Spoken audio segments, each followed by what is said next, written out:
ngicela unibingelela abazalwane emthandazweni ngegama likaKristu Jesu. Amen. In Hebrews 11, I just need 1, 2, and 3. Those are verses. If you continue with the same chapter, from verse number 4, likubalela amaqhawe abangcwele basendulo abahamba ngokukholwa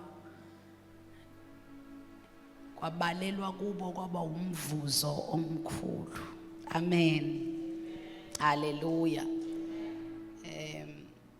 So baba ne-faith ngisho uAbel uyabalwa naye waba nokukholwa. Ukukholwa kaAbela ke ngicabanga ukuthi nginifundisile kakhulu ngefaith kaAbela ukuthi yavela lapha ya kwi-sacrifice. Nginifundise kakhulu masikhuluma preparing for April, our sacrificial month, ukuthi kunomuntu ongashunyayezwanga ngokukholwa kodwa wayifunde umthetho ngokunikela.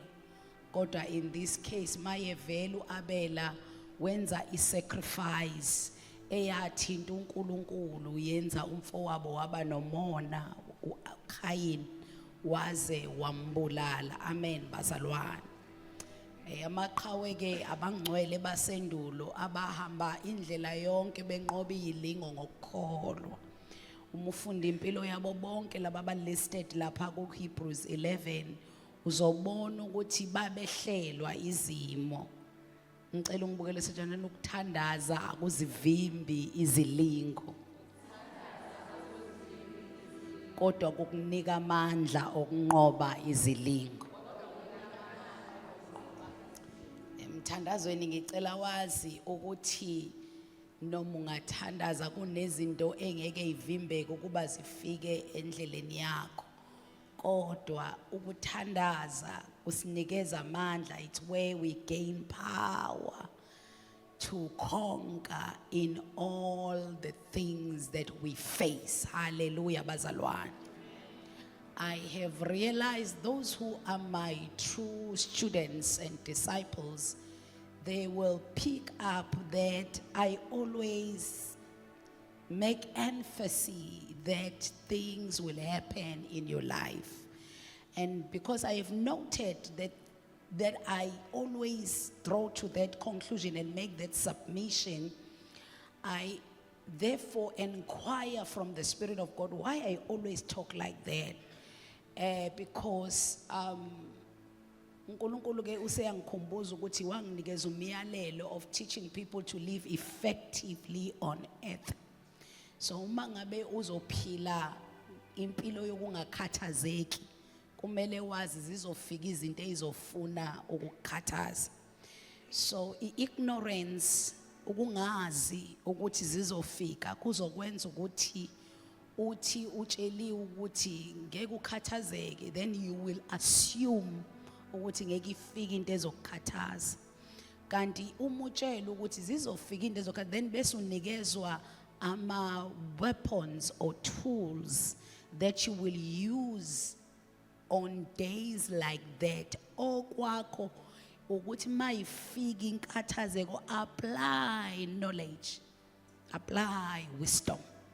So I take time to teach, and I always come to the submission at things will come in your life. Whatever subject that I'm teaching on, but it will be a tool that will make you to triumph at that time.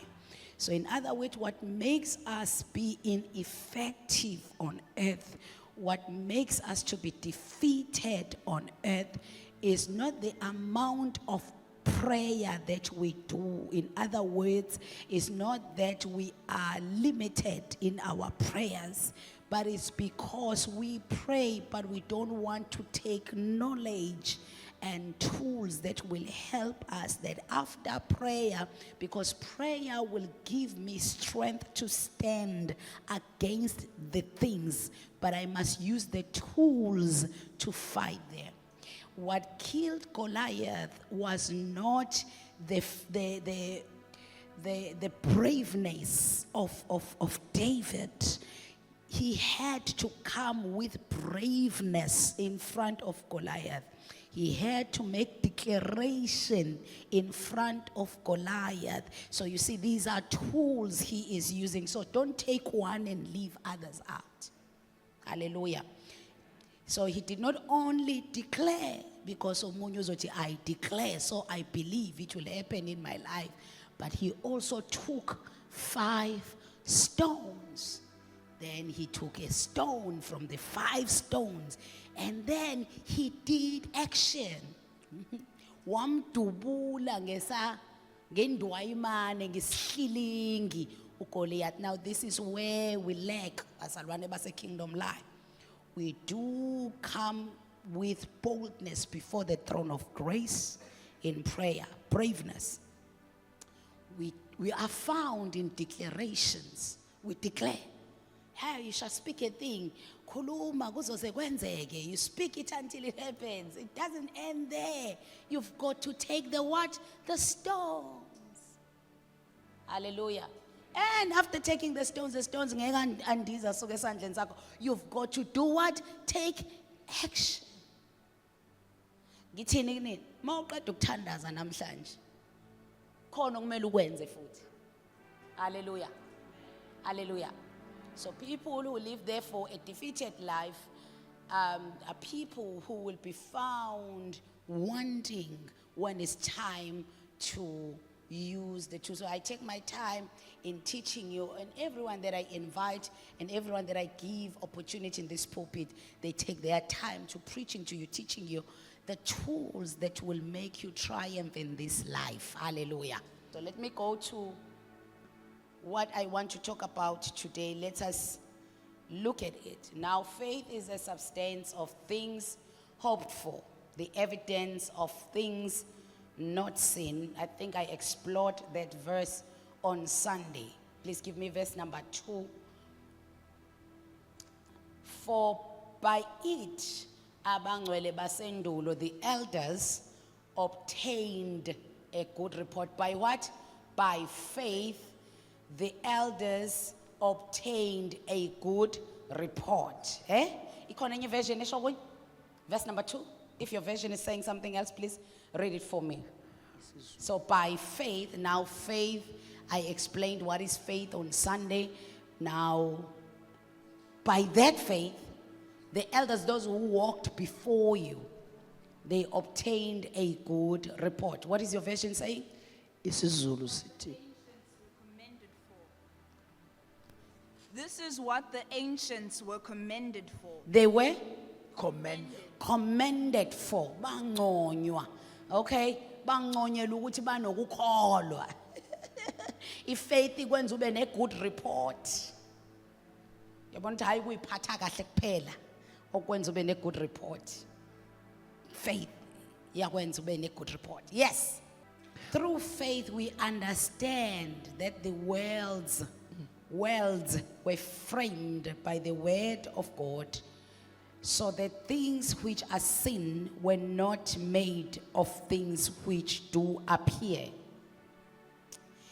Faith is a firm belief in something for which there is no proof.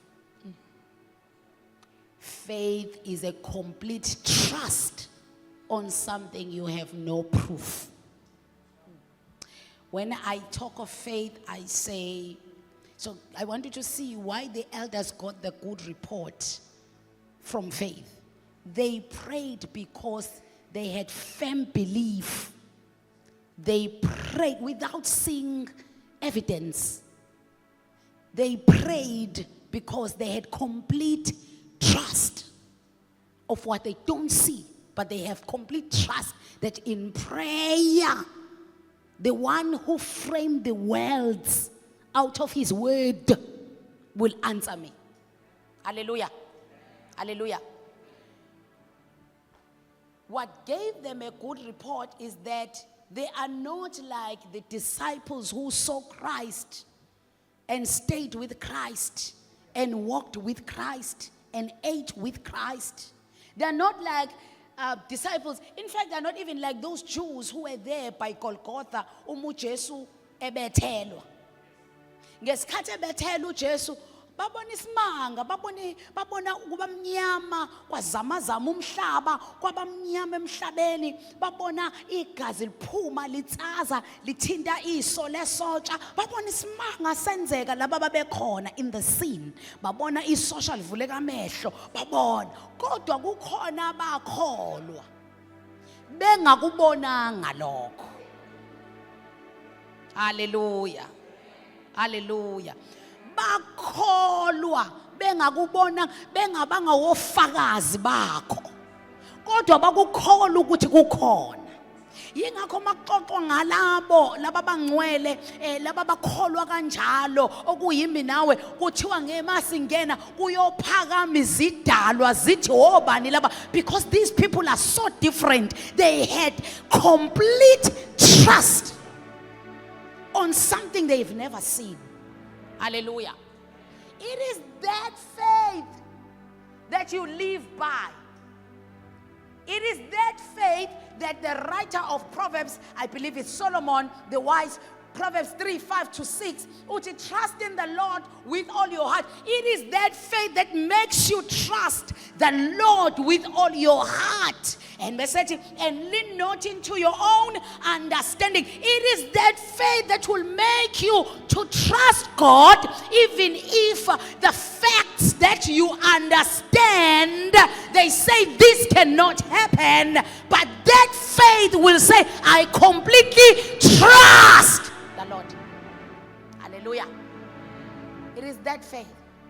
It is that faith that Jesus says, even if it is small as the mustard seed, it is that faith that is able, that complete trust that is able, that you can speak to the mountain before you.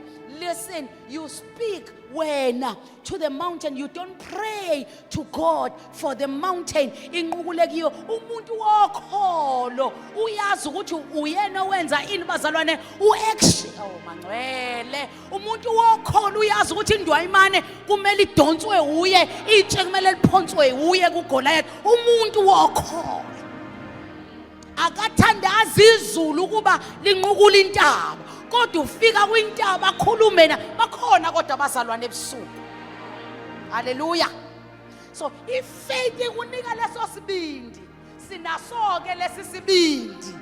Oh bazalwane bami, if faith ukholo lokunika isibindi lokuba ukhulume nama impossible situations and take action towards Hallelujah. So you lean not into your own understanding because you have complete trust, complete belief in God. My understanding says, according to science, this is not possible. According to biology, this is not possible.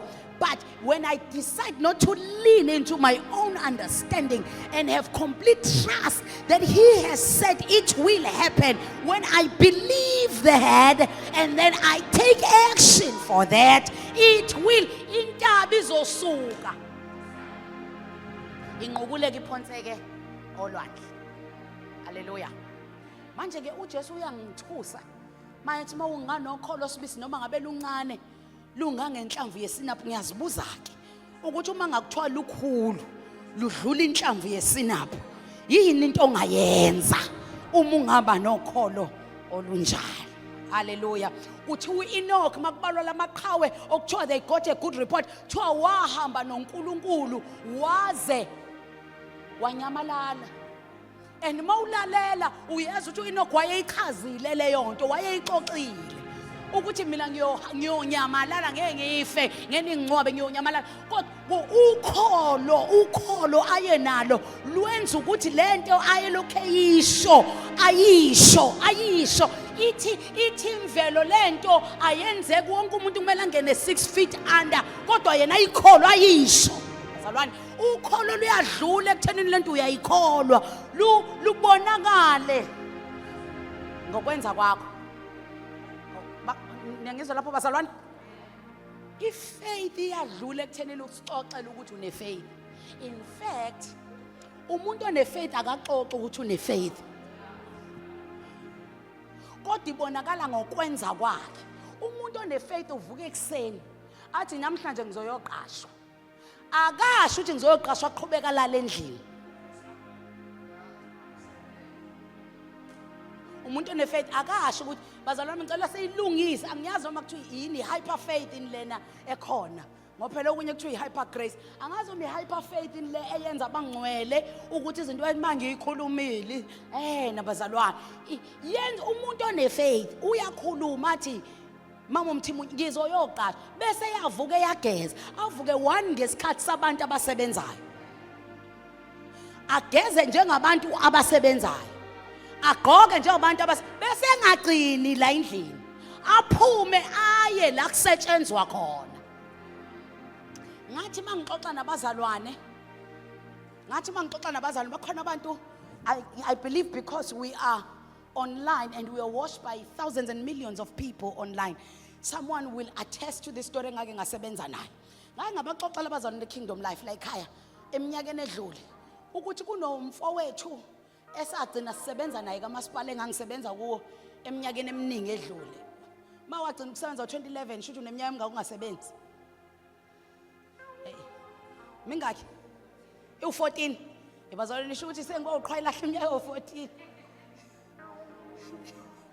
hey madoda so eminyakeni eminingi edlule kunomfowethu owayefika njalo ekseni angene aye reception yasemsebenzini agqoka isudu bazalwane nginitshela phambi kaNkuluNkulu kaMoya oNgcwele ngilive abantu engangisebenza nakulo kaMasipala ngapha kaZulu bazokutshela lento ukuthi ngiqinisile lo mfowethu wayegqoka egeza agqoka isudu nothayi eshintsha amashirt akhe lelo nani nje ayenalo eclean afike ahlale ngangicabanga ukuthi uwomunye weyikhulu ngoba wayefika early so ngangamboni ukuthi akahambi ngemoto ngoba mina ngangimfice sesebuilding ereception egqoke kahle esmile abingelele wonke umuntu professional I believed uyasebenza kaMasipala I believed ungomunye weyikhulu ngoba angilazi office lakhe kodwa yena every day without fail lo mzalwane ngithe ngibona lo bhuti lo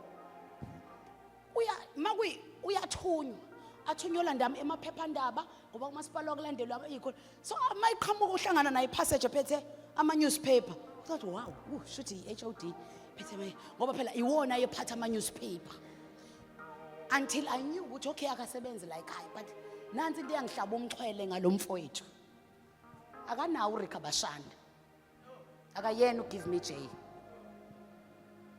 akayena umvuzo omkhulu wayengumweseli by the way lo mfowethu wayenokholo engifisa abantu abathi Rika Bashanda babe nalo ngenhliziyo yami yonke ngiyalifisa lo liyakholo sibe nalo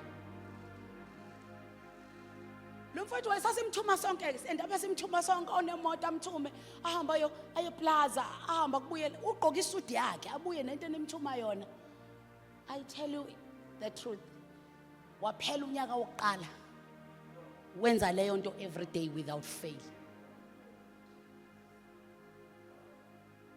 kwaba unyaka wesibili futhi mawuhlangana naye eplaza osisi babemkhonzile ngifuna ukuthi wayithanda osi kodwa osisi babemkhonzile wayene favor mawuhlangana naye eplaza osisi usebenza athi ngisebenza eZululand ubani ozomphikisa ungena nathi emsebenzini njengoba singena u7 yena ungena early mhlawumbe ungena u7 uphuma kanye nathi ngo4 ntambama ngo5 ntambama without fail every day for the whole year ukhona waphela unyaka wokuqala ngonyaka wesibili ngambona lo bhuti lo ngagcina eseqashiwe kaMasipala eseyimessenger waqashiswa bazalwane lento yokusebenza wayenze ngakaqashwa walwenza ukholo manje ke inkinga yethu sifuna the good report like the elders but we don't wanna put our faith into action making that example hallelujah ngamgcina sengaze ngahamba mina senza Masipala enephezali ehall kahle futhi right ukholo. Now ke olwethu ukholo lunje babukhuzwayo luthi ngiyadeclare it's my month of breakthrough, it's my month of faith, it's a year to emerge. Sisisho ngesiZulu siyavumbuka. Kusho umuntu ongenzi lutho oluqondene nokuvumbuka. Hallelujah. Bese thi ke faith without works is dead. You've got to put action on it. On Sunday when I was preaching to you, I said the woman who had an issue of her blood for 12 years, she did put action in what she believed. She said, if I may touch the hem of Jesus' garment, I will be healed. She did not sit at home and wait for a miracle. Ukuthi uNkulunkulu ehlise uJesu la eduze kwakhe ukuze athinte umphetho. Faith without works is dead. Trust in the Lord with all your might and lean not into your understanding. Her understanding was the law is against me going to the crowds. But because I believe that if I can touch the hem of his garment, I'll be healed. What the woman did, she was sukuma. Tshelo seduze wakuthana sukuma kwasho uhulumeni wathi sukuma sakhe. Sukuma. Hallelujah bazalwane. Yenza njani? All your dreams, they are inside you. Sukuma. Sukuma. Take pity. It is inside you. Sukuma. Kwamemeza ngisho uhulumeni wathi sukuma sakhe usuhlulwa na uhulumeni ke. You've got to do something. Hallelujah. I don't want you to be a church of people who come to prayer for prayer to be a drug. I want you to know that prayer is a place where I find strength. Prayer indawo obazalwane la ngizodonsa khona amandla ukuze ngenze njani ngisukume. Hallelujah. Hallelujah. Ngisukume. If you want to see a certain change in your life, sukuma mayelana naleyo nto. Awukwazi ukuthi ufuna ukuncipha.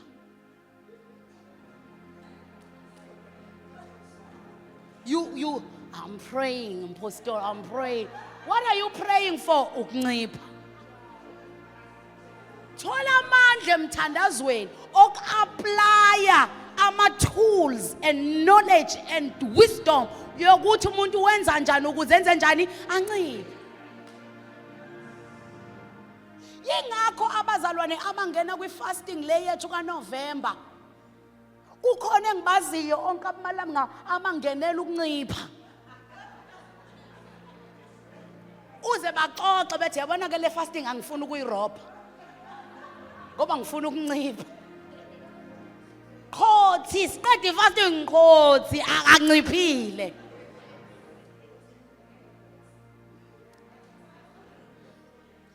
Ngoba it's not the prayer and fasting ezokwenza unciphe, but a certain tools that you apply. Number one, awukwazi ukuthi uyi prayer and fasting the only thing awudli kodwa uhlezi ulele. Ulalela ukuthi ugada u6. Bazalwane ngathi ngikhuluma ngento eniyaziyo. Ngoba njalo ngo6 siyahlangana for prayer. Inkunzi umalanga lala usuku lonke ngo5 uyavuka ke. Useyageza usegezela u6. Ukuthi eze kwi prayer. Sindarela ama signal isicathulo sigqoke. Inkosi kuwe.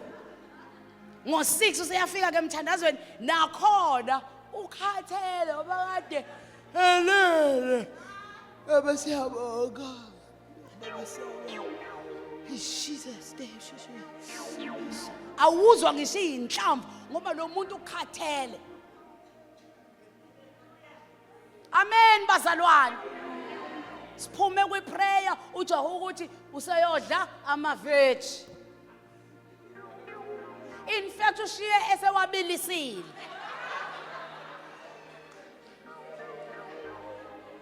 ngoba ubona ukuthi lento yokuphuma ngo8 esazoyoqala izothatha elinye ihour maye ngene endlini usuka ephonsi sanibonani bakwethu uya kumaveji akhe la wabeke khona akayincoma emva kwalowo mkhuleko hey umuntu wafasta hey umuntu wakhule kuphi khona mhlawumbe kuwo wonke u21 days wena uthandaza usuku olulodwa mangabalwa lama fractions akho okuthandaza ahlangani enza usuku olulodwa haleluya bazalwane so I'm trying to tell you ukuthi labo kuthiwa they had a good report go and read about them from verse number 4 you will find the deeds of faith that they did hallelujah bazalwane Noah is one of the elders that there is mentioned there wakha umkhumbi one wayemdala egugile ekhulile uma ngabe kufika izwi likaNkulunkulu he did not depend on his understanding ukuthi umuntu ongangaye his understanding was umuntu ongangami ngeke akwazi ukwenza lento but he completely trust in the Lord. That's what he did. He said, I completely trust in the Lord. Then walalela yonke imigudu okuthiwa kufanele ihanjwe umuntu owenza ozokwakha lo mkhumbi wanikezwa uthatha ikotayi thatha siphi isihlahla uwenza ama-inches amangaki uNoah engakaza ayifunde yini lena enifunda kuyendweba kuyo bafethu architecture akakaze ayifunde architecture no akalazi lele rule lu-L uNoah kodwa uNoah ngoba waye nokukholwa ethembe ngenhliziyo yakhe yonke ngengqondo yakhe yonke ukusho kaNkulunkulu walalela uNkulunkulu wazibona esekwazi ukwenza futhi akagoqanga izandla athi ngoba uNkulunkulu osho so uNkulunkulu uzokwenza indlela wasukuma amakholwa kulendla azogcina izwa le message engishumayelayo kuwona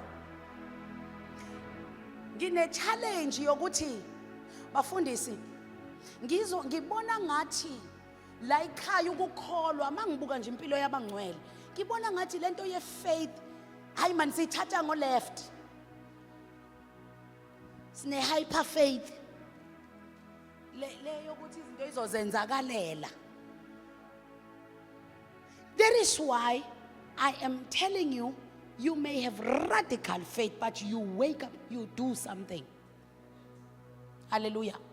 Because if faith akuyona faith ngokuyikhuluma, if faith ngokwenza, wenzene ekhombisa ukuthi uyakholwa. uMaria mangabe ingilosi ithi kuye uzokhulelwa uzala hayibo ngizoyenza kanjani lento mina indoda ngiyazi understanding yakhe ithi you have to have a man and have sexual intercourse for you to be pregnant. That is her understanding. So isithi ingelosi no lalela umoya kaNkulunkulu uzokusibekela akawuzwanga umoya kaNkulunkulu uMaria uyisivuvu wehla phe kwakhe. No, I'm saying to you as you are here in prayer asikho isivuvu ozosizwa sithi vu sengiyavula nguNkulunkulu okuvulelayo. It won't happen. You will wait forever. It will never happen. Akazizwanga lesi sivuvu sikamoya umsibekela. Usho lamazwi kuMaria uthi akube njengokusho kwakho. In other words, it was her declaration of faith, of firm belief. I believe this will happen because you have said it.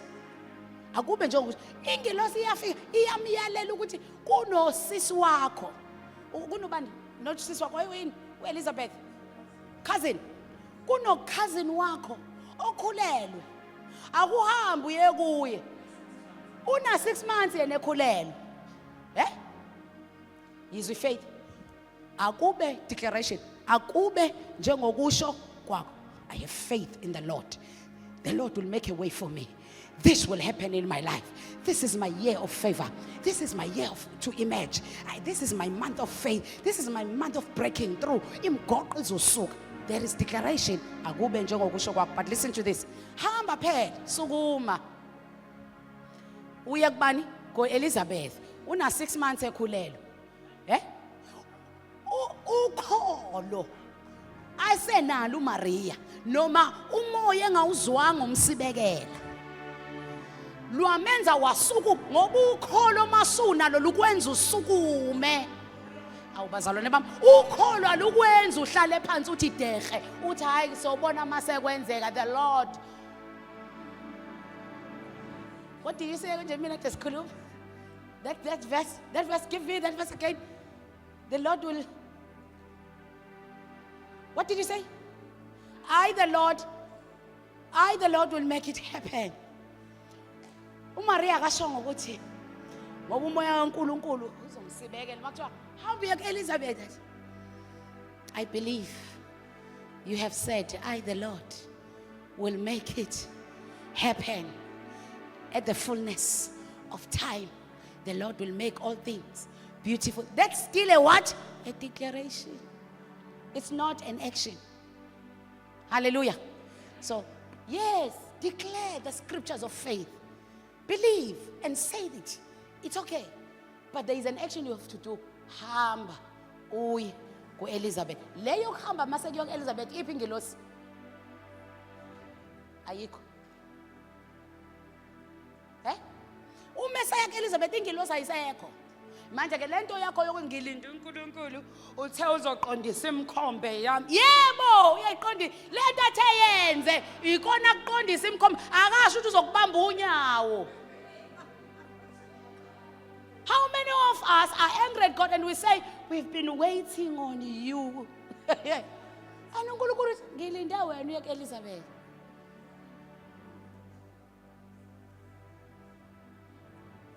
The steps of the righteous man are ordered by God. So, uNkulunkulu akasho ukuthi ngizofika ngibamba unyawo lwakho ngikuse to your destiny. Hallelujah. He's saying the instruction I'm giving you is pushing you to your destination. Okwakho ke manje ukwenza njani? Sukuma ke uye. Awubazalwane bami. Awungendlulele yangane encane ngapha konde ngezi ethi lontombo. Sengahlula leyo ngane bafowethu. Unokholo, ukholo kwenza ulwe, usukuma phela ukulwa uaction. Useyahamba ke. Useya mayifika kuElizabeth. Hawu. Ingane kaElizabeth beyithule. Athi ubambana no bayahagana igcume ngiyazi abantu akwethu niyayithanda lesithema sihlangana noSister Sara kwagcuma umntwana. Isiyagcume kaElizabeth igqunyiswa useba nesiqiniseko sokuthi kusho ukuthi nakuyo uMaria injani ingane. So iassurance uyithole ngokwenza engenayo iassurance. So asilindi proof ukuze senza ke ngenze nansi example yokugcina bazalwane hawu nanti ukholo. Ngenze nayi example yokugcina emthandazweni. Uma ngithi ke faith is like a receipt. It's like a what? Hambi ka bread loaves. Unendlu. You want to have, you just got a house and manje ufuna awuna umbhede ne? So you want to have a bed. Then you go to Bradlow's. Ka Bradlow's kuthiwa bayakwenzela nane what you call isikweletu. You don't have cash but bayakuvulela i-account ka Bradlow's. So you just had you have a house, mhlawumbe ulala esponjini, ulala ecansini phansi, ulala carpet phansi. Then usiya ka Bradlow's uyothenga umbhede. You have cash or you don't have cash, you can get a bed ka Bradlow's. Esedkazi won't. So that is why ngenza ngo Bradlow's. At home you won't. So let's do go Bradlow's. So uma ngabe ufika ka Bradlow's uyenza ke uyakhokha ke noma uyasayina ke whatever they want. Then bese bayakutshela ukuthi umbhede wakho njengoba kulehlanu namhlanje ama deliveries ozesikwenze on Monday. Now uhamba uphethe ini bazalwane i-receipt. Mawufike ekhaya endlini uyaklina. Uqhamuka umngane wakho uklinelana ngithenge. Hallelujah. Ngithenga umbhede. Hayi uqale uhlehlisa izinto ubeke ispace esithile measurement uyenze la endlini eyani le measurement eyombhede wami kodwa uphethe ini ireceipt umbhede awukho uphethe ireceipt uklina ngereceipt ulungisa ama measurements ngereceipt uxoxela bonke abantu ukuthi nginombhede uhamba uyothenga amashidi ngereceipt uhamba uyothenga ibedding kodwa wena unani ifaith njenge receipt isenza sikwazi ukugijima siyokwenza kodwa sikakafika akakadeliver kodwa sesinakho ngisho sixoxa asisho ukuthi ngisafuna ngithi sengino mbhede ngilinde ukufaka ini even imeasurement engenza ngayo la endlini ikala ini bazalwane umbhede ukuphi ukuyireceipt ifaith isenza njalo ishintsha indlela esenza ngayo ngoba sesine receipt ukuthi lento ebengiyifunile isiyenzekile sengiyaqala ngiyiphatha njengomuntu osenayo ayikakafiki la ekhaya kodwa senginokukholwa ukuthi sikho bazalwane bami leli receipt umbona umuntu elibeka thuliphathiso kwezikhali zamantungwa akafuni lutho lizokwenzeka kwini kwireceipt ngoba uyazi makulimala ireceipt umbhede ngeke saba nawo ngoba makufika kudeliver umbhede kuzofuneka ini ireceipt uma ireceipt elingekho umbhede ungenza njani ungajika ngoba lo zodeliver umbhede akuyena okhokhe kuye so ngeke usho ukuthi hayibo yimina bengqoka ingubo ehela usangibonini yimina bekhokha akakwazi lo zodeliver nawo umazi kodwa uzoletha umbhede into ezomenza shiya umbhede kuwe yini ireceipt bazalwane bami ukukholwa sikubamba sikuphathe njengezikhali zamantungwa ngoba yikona okusenza sithole zonke lezi zinto esikholiwe ukuthi ezethu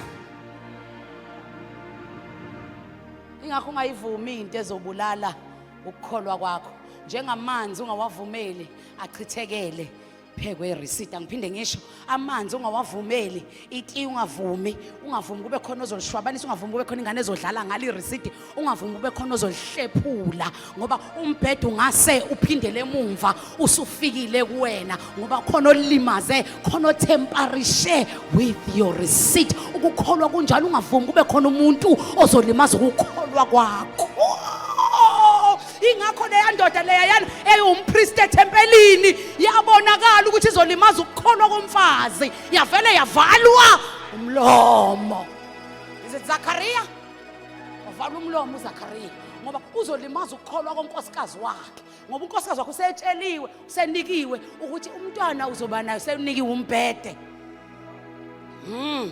sawuniki umbhede manje ke unkosikazi kumele abambe ireceipt ke elibizwa ngokukholwa kwabonakala ukuthi indoda izodamage ireceipt uNkulunkulu wavele wayivala umlomo la ngithini kini abantu akwethu ngithi ungavumi kube khona umuntu ozolimaza ukukholwa kwakho because your faith is like your receipt futhi ungavumi kube khona into ezolimaza ukukholwa kwakho angiphinde ngisho lokho futhi kokugcina ungavumi nawe ulimaze ukukholwa kwakho omunye receipt lakhe ngelilinyazwa abanye abantu abaseceleni lilinyazwa uye ngobudedengu bakhe na ungavumi ukuthi ulimaze ukukholwa kwakho kulimaza ngani impostoli ukukholwa kwami ngokuthi I lean in my own understanding cela ukuvale emthandazweni trust in the Lord with all your heart. That's what the elders who got the good report did.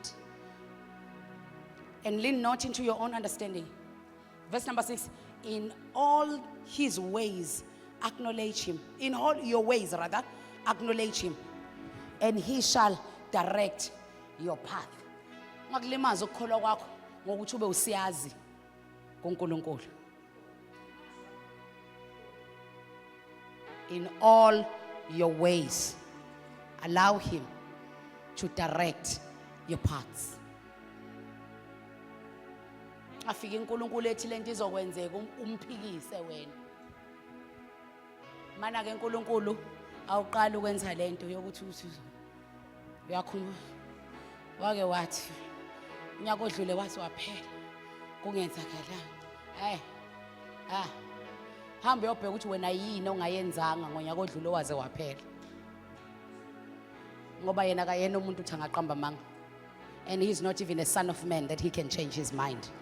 Uma kukhona la ubona khona akakusho kwangenzeka, ngicela uhambe uyobheka ukuthi did you take action to what he said. Uyile yini Elizabeth? Mhlawumbe wacoshile namatsha u5 njengo David. Wafakile yini itshe kwindwayimani? Umshayile yini uGoliath noma wagcina ngokukhuluma? Please stand on your feet.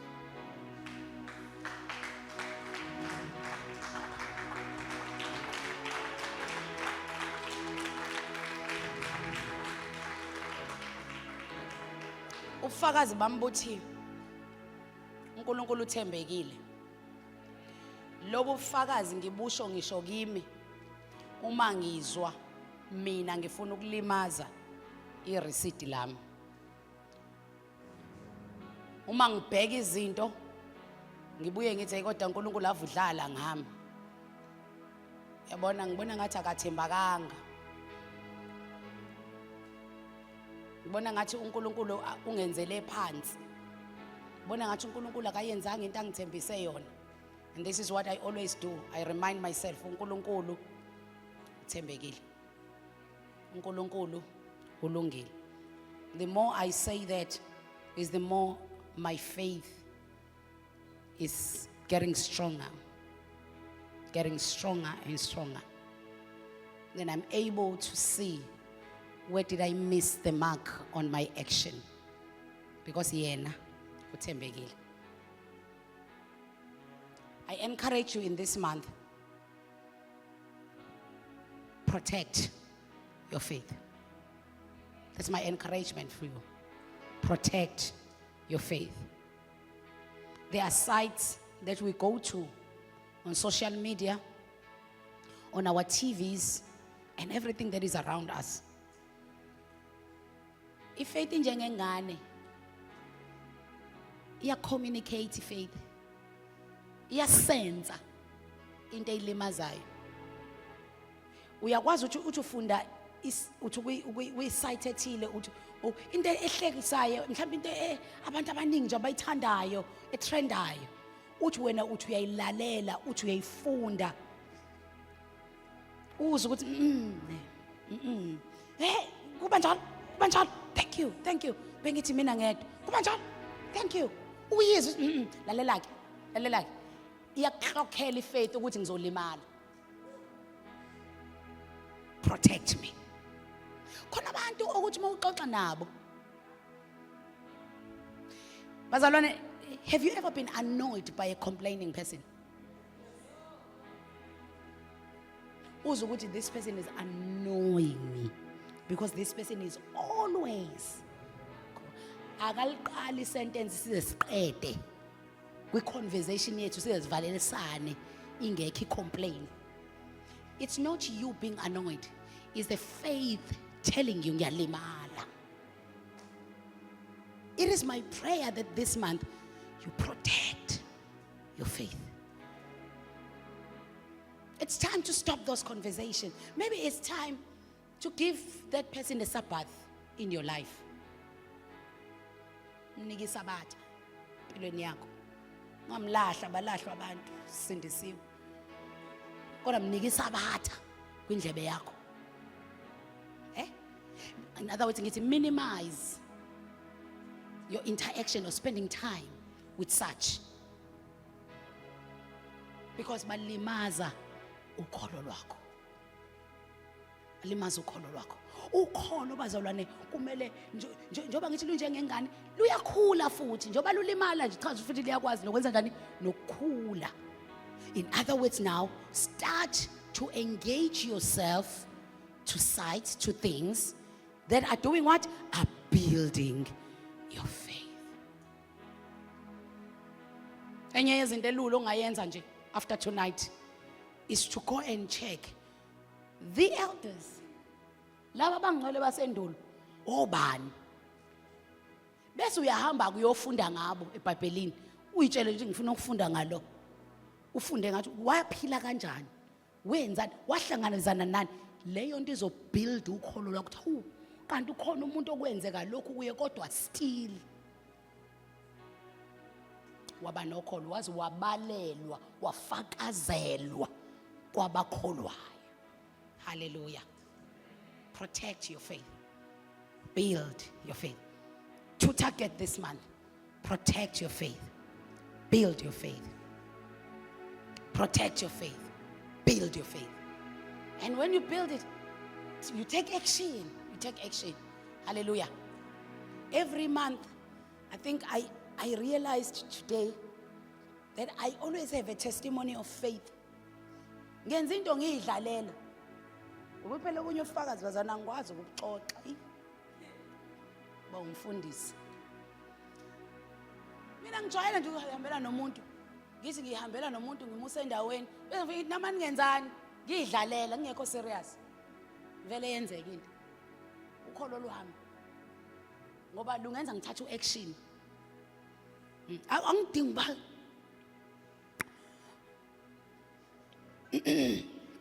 Hallelujah. Read up. Izokwenzeka bazalwane. You apply faith. You apply faith. You just say athi ngifake le application ya le promotion.